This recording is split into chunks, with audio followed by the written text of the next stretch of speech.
जब कोई हताश होता है तो कोई ऐसा व्यक्ति नहीं आता है कि उसके ऊपर हाथ रख कर कहे कि चिंता नहीं करो, हम तुम्हारे साथ हैं।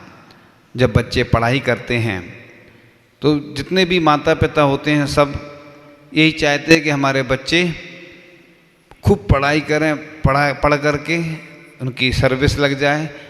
और अपन ने बच्चों को क्या बना दिया, एटीएम में पैसे निकालते जैसे। अपन ने कभी जीवन में पढ़ाई नहीं की और जब वो फेल हो जाते हैं, सुसाइड कर लेते हैं, तो इसका दोष किसको लगता है, माता पिता को। इसलिए अपन बच्चों को पढ़ाने के लिए प्रेरित करें। जैसे हम लोग साधु संत क्या करते हैं, दान देने के लिए क्या करते हैं, प्रवचन करते हैं, उपदेश देते हैं, ज़बरदस्ती नहीं करवाते। कई बार देखते हैं किसी को बोलो वो नहीं करता है तो ज़बरदस्ती नहीं करना चाहिए, इसमें दोष, अति भारारोपण का दोष लगता है। तत्वार सूत्र में आया ना एक सूत्र, अति भारारोपण। आज यही हो रहा है। तो अपन को क्या बोलना चाहिए बच्चों से, तुम कभी भी निराश मत होना। निराशा बढ़ते बढ़ते एक दिन टेंशन बन जाती है।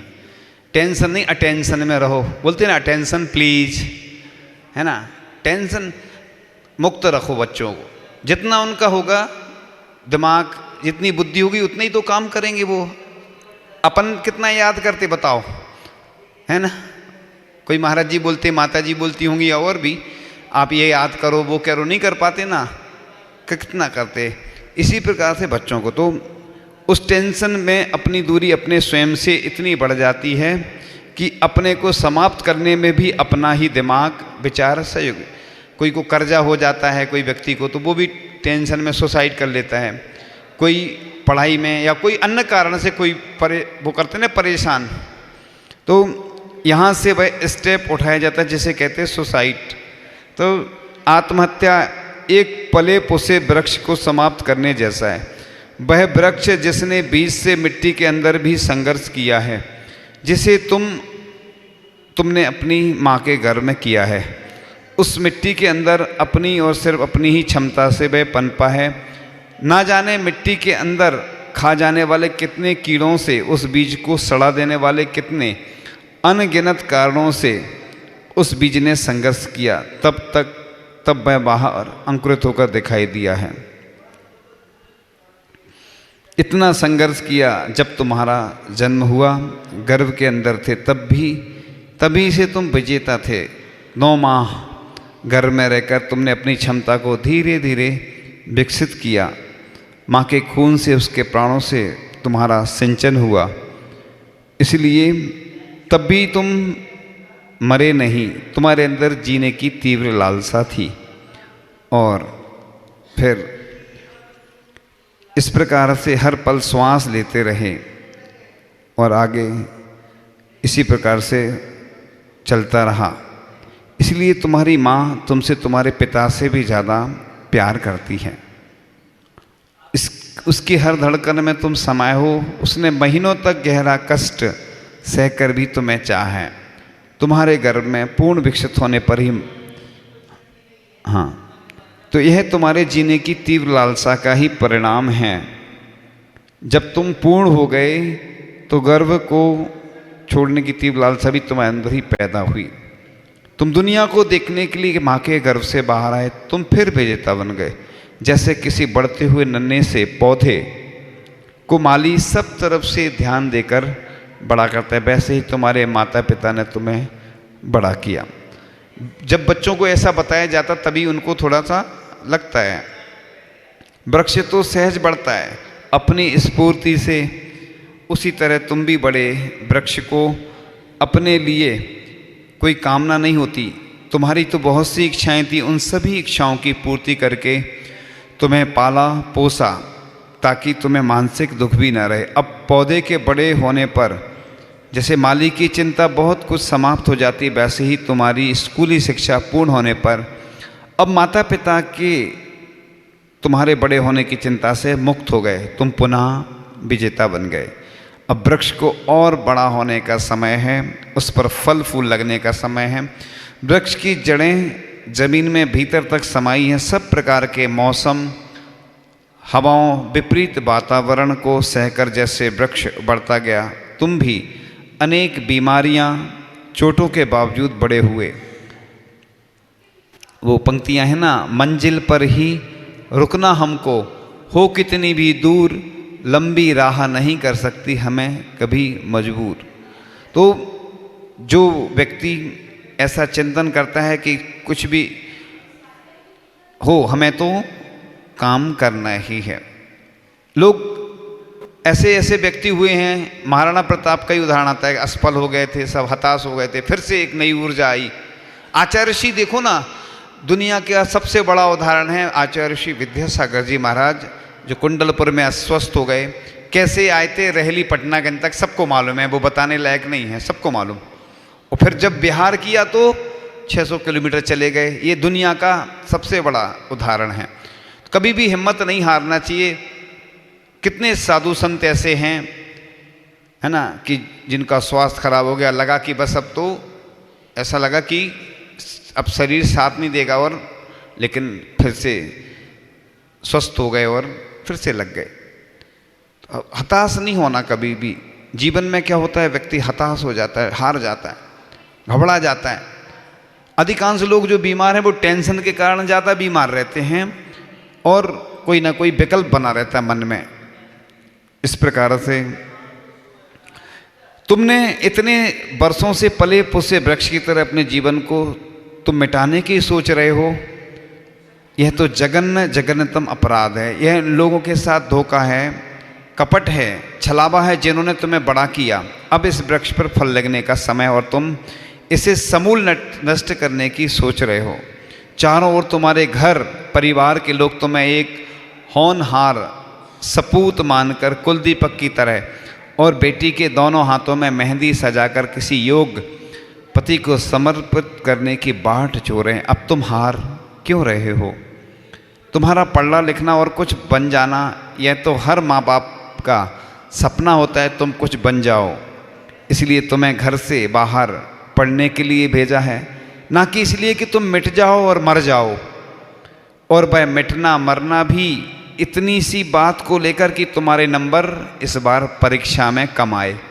इसलिए अपने बच्चों को अगर जैसे कुछ आते हैं तो कह दो बेटा चिंता नहीं करो, अब देखो जो हो गया, ये तो है लापरवाही तो की है उसने, लेकिन अब उस सभी एक से हो जाएंगे तो परीक्षा का क्या मतलब। पहले से प्रयास करो ना। जैसे तुम लोग क्या कर रहे थे, रात्रि में रंगोली बना रहे थे, तो दिन में बना सकते थे, रात्रि में दूसरे लोगों को डिस्टर्ब होता है। ऐसे ही कोई भी काम करो। हम आपको बहुत अच्छा मैनेजमेंट बता रहे हैं, हमसे सीख लो। जैसे पीछे परिवर्तन है, कोई कार्यक्रम है, मान लो आगे पर्यूषण है, हर समाज में क्या होता है, एंड टाइम पे लोग तैयारी करते हैं, घबराते हुए आते हैं महाराज जी के पास, महाराज जी अब बताओ क्या कैसे करना है। पहले से प्लानिंग करो ना। जैसे मकान खरीदना है, बनाना है, क्या करते, पहले से नक्शा बनाते हैं, प्लानिंग करते हैं। समाज में ये सबसे बड़ी कमी है, एंड टाइम पर लोग आएंगे बस। और जैसे हमने बताया 2 उदाहरण दिए थे, एक अभिषेक करने तो सब आ जाएंगे, जल भरने, गर्म करें, जो भी व्यवस्था रहती कोई नहीं आएगा। भोजन चौके में बनाने कोई नहीं आएगा। आहार देने कितनी भीड़ आती, छोड़ने कोई नहीं आएगा। ये पूरे देश की स्थिति है। बहुत कम लोग हैं कि बड़े उत्साह से छोड़ने आए। जैसे महाराज जी को ले गए थे अच्छे से, जैसे जहाँ जहाँ चतुर्मास होते, जब चतुर्मास के बाद हमारा बिहार होता है तो बहुत लोग रोते हैं, महाराज जी हम कैसे रहेंगे। फिर 2-3 दिन बाद नॉर्मल हो जाते हो, कई सालों तक तो आते ही नहीं दर्शन करने फिर ऐसा सब जगह होता है। ये बैराग, शमशान बैराग कहलाता, शमशान में छोड़ने जाते लोग, आंसू बहा लेते, लगता है जैसे अब कुछ है ही नहीं संसार में। वो फिर आते हैं तो फिर वही घोड़ा वही मैदान। ऐसे ही अपन को एक मैनेजमेंट होना चाहिए ना अपना। अपने कोई भी काम करना है व्यवस्थित करो। देखो सुनो, जैसे बच्चों को अपन डांटते हैं, तुमने पढ़ाई नहीं की, पहले से ध्यान रखो ना। पहले से बच्चों का ध्यान रखोगे कि कैसे क्या पढ़ रहा है, उसकी परीक्षा लो, देखो। अब अपन को समय रहता नहीं, अपना काम में अपन लगे रहते, टीवी देखना, ये करना वो करना, साल भर देखा नहीं, अब बेचारा फेल हो गया तो वो अपन इतना डांट देते ना, तो टेंशन में आके सुसाइड कर लेता है। सुसाइड कर लेता है तो अब अपना जो बच्चा था वो हाथ से चला गया और बदनामी अलग होती समाज में। और एक व्यक्ति की हत्या हो गई अपने द्वारा, नहीं हो गई क्या? आप ये नहीं सोचना कि हमने नहीं की, दोस्त तो लगेगा। जिसके बच्चे होते हैं ना, और अगर अपन ने ऐसा बोला ज़बरदस्ती कि उसने सुसाइड कर ली, तो दोस्त आप सोच लो खुद। इसलिए हाँ, चर्चा चल रही थी कि जिसके लिए वर्ष 2 वर्ष 4 वर्ष से तैयारी कर रहा था, कुछ बनने की जिद तो तुम्हारी थी, यदि किसी और की हो तो छोड़ दो और साफ साफ कह दो कि पिताजी मैं वह नहीं बन सकता जो आप मुझे बनाना चाहते, मैं कुछ और बनूंगा। और यदि कुछ बनने का निर्णय तुम्हारा खुद का है तो धैर्य रखो, विचलित मत हो। क्या पता तुम्हारे साथ तुम्हारी किस्मत कुछ और करवाना चाहती हो और तुम कुछ और करने में लगे हो। मैं तुम्हें विश्वास दिलाता हूँ कि यदि तुम्हारे अंदर कुछ करने का मादा है, जिद है, तो तुम जरूर कुछ ना कुछ करोगे और कुछ विशिष्ट बनोगे। तुम्हें इस समय किसी एकांत स्थान पर जाकर कुछ ध्यान करके आत्मनिरीक्षण करने की ज़रूरत है कि तुम क्या हो सकते हो, तुम्हारी अंतरात्मा तुमसे क्या कह रही है। तुम अगर अपनी आत्मा की आवाज़ सुना सके तो तुम्हें एक विशिष्ट इंसान बनने से कोई नहीं रोक सकता है। एक उदाहरण दिया था ना एक व्यक्ति का हमने उदाहरण, सुसाइड करने जा रहा था, फिर उसने परिवर्तन कर लिया, उसके बाद बिजनेस उसका फेल हो गया था, फिर से उसने एक नया काम किया और आज वो सबके सामने हैं, प्रसिद्ध व्यक्ति है। तो ऐसा कोई नियम नहीं है कि व्यक्ति अगर फेल हो जाए तो फिर से वो नहीं उठ सकता है। समाज किसी का सहयोग नहीं करती है। ये तो हमने देखा है कि जब कोई व्यक्ति अगर काम बिगड़ जाता ना तो सब उसके दुश्मन जैसे हो जाते, कोई दोस्त नहीं है। और जिसके पास अच्छा पद आ जाए, पैसा आ जाए, तो उसके सब दूर के रिश्तेदार पास के हो जाते हैं। समाज में कमियां हैं अपनी, ये देखा जाता है, हम भी देखते हैं कि कोई बीमार है, कोई परेशान है, तो उसको कोई मदद नहीं करता। तो इस प्रकार से आगे चल रही थी कि तुम्हें इस समय किसी एकांत, ये तो बता ही दिया ना, तुम अगर अपनी आत्मा की आवाज़ सुन सके तो एक विशिष्ट इंसान बनने से कोई नहीं रुकता। तुम विजेता होते आए, विजेता होते ही रहोगे, किसी से अपनी तुलना मत करो। अपन क्या होता है, ये स्कूल में शुरू से ऐसा कंपटीशन सिखाया जाता ना, ये फर्स्ट है, एक सेकंड है, कंपटीशन चलता है, तो आदमी को क्या होता ना, ये शुरू से ऐसी स्थिति बन जाती हैं। तो जैसा दुनिया में कोई नहीं है, किसी का रूप, अब जैसे कोई गोरा होता है तो उसको घमंड रहता है, कोई काला होता है उसको पसंद ही नहीं करते। अब कोई चाहे लड़की हो चाहे लड़का, मान लो काला है, सांवला है, उसकी शादी नहीं होगी क्या, है ना? ऐसा नहीं है, सब तरह के लोग रहते हैं, कोई गोरा, कोई सांवला, कोई काला। भगवान के भी अलग अलग रंग है कि नहीं? जब भगवान के रंग है तो अपन के भी क्या दिक्कत है उसमें? और जो प्रकृति ने जैसा दिया, हमारा जैसा नामकरण था वैसा हमें मिला, क्या दिक्कत है? इसमें कोई बुराई थोड़ी है। देखो, ये तो लोगों ने बना दिया ऐसा। अच्छा बताओ, दुनिया में जितने लोग हैं सब अच्छा चाहते हैं, फिर बुरा कौन चाहेगा? फिर सब चाहते कि हमें जो लड़के हैं ना, लड़की अच्छी मिले, और लड़की वाले भी चाहते हैं हमें लड़का अच्छा मिले। अब जो गोरे गोरे हैं सब लोग छांट लेंगे, बाजार में माल बिकता ना कि नहीं। अब काले वाले हैं जो, तो काले को कोई पूछेगा नहीं, जबकि गोरे व्यक्ति के ऊपर अगर काला वो लग जाता ना टीका, तो उसको नज़र नहीं लगती है। काले व्यक्ति को नज़र लगती कि नहीं लगती? तो ये लोगों ने कैसा भेदभाव डाल रखा है, ये समझ में नहीं आता। बस बाजार में जाएंगे तो उधर अच्छी अच्छी चीज़ खरीदेंगे। सबका व्यक्तित्व अच्छा होना चाहिए, ना तो गोरा व्यक्ति अच्छा, ना काला। जिसका स्वभाव अच्छा हो वो अच्छा। अब ये तो है कि उसको जैसा उसने पुण्य किया वैसा मिला। अच्छे को तो सब चाहते हैं, लेकिन बुरे को भी तो इसलिए सब तरह के व्यक्ति होते हैं, सबका अपना अपना रंग रूप होता है। अब जैसे बाजार में मॉल पे जाते हैं ना, तो वही चीज़ महंगी मिलती है और रोड पे या अन्य जगह सस्ती मिलती है। सब तरह के खरीदार हैं। देखो, बाजार में कोई भी चीज़ आती है ना, शाम तक बिक ही जाती, वो अच्छी अच्छी खरीद लेते लोग, फिर जो बचती है वो भी खरीद लेते हैं। तो इस प्रकार से तुम अपने आप में यूनिक हो, अलवेले हो, अपने को पहचानो, अपने आप पर विश्वास करो, ईश्वर पर विश्वास करो, अपने कर्म पर विश्वास करो। जिंदगी एक खेल है। इधर देखें, सुनो, इसे खेल की तरह ही खेलो। खेल में हार जीत जैसी कोई चीज़ नहीं होती। खेल आनंद के लिए है, सिर्फ आनंद के लिए। जिंदगी को हर पल हर समय उत्सव की तरह जियो। हमने बताया था ना, उत्सव, प्रतिदिन उत्सव मनाओ। कि हम देखो इतने वर्ष जी गए हैं, ये कम है क्या बताओ?